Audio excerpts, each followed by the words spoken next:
এই কমিশনের নিয়োগ যে ভালো না, এটা আমি শুরুর থেকে বলতেছি। এই কমিশনের নিয়োগ ভালো না, এটা লোক ভালো না। এরা আসছে একটা ঝামেলা পাকানোর জন্য, বিদেশ থেকে আসছে তো, গুজরাট আসছে, এখানে আসছে আমাদেরকে জ্ঞান দেওয়ার জন্য যে তোমরা তো কিছু বুঝো না, ঘাস টাস খাও, আমরা বাইরের থেকে আসছি, তোমরা দেখো দেশ কীভাবে চালাতে হবে।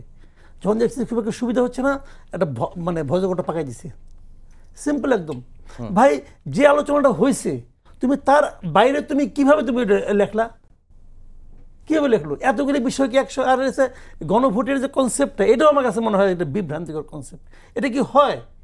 একাধিক প্রশ্নের উত্তর কি হানাতে হয়?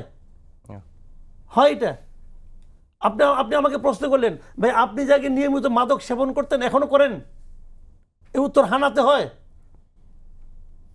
এখানে তো 2টা প্রশ্ন, আর এখানে 48টা প্রশ্ন। আপনি কিভাবে হানাতে বলবেন? আপনি উচ্চ কক্ষের আলোচনা, আমি একটা সিম্পল এক্সাম্পল বলি। উচ্চ কক্ষ কেউ মানছে, কেউ মানে নাই। আচ্ছা, উচ্চ কক্ষ কি পিয়ার হবে, নাকি সংসদে যে এমপি থাকবে তাদের আনুপাতিক হারে হবে? এটা নিয়ে আপত্তি আছে, বিএনপির আপত্তি আছে, তারা তো সংসদের আনুপাতিক হারে চায়। এখন আপনি ওর মধ্যে ঢুকাই দিলেন উচ্চ কক্ষ।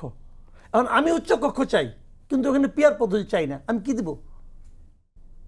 আমি যদি না বলি তাহলে আমি উচ্চ কক্ষ চাই না, আমি তো উচ্চ কক্ষ চাই রে ভাই।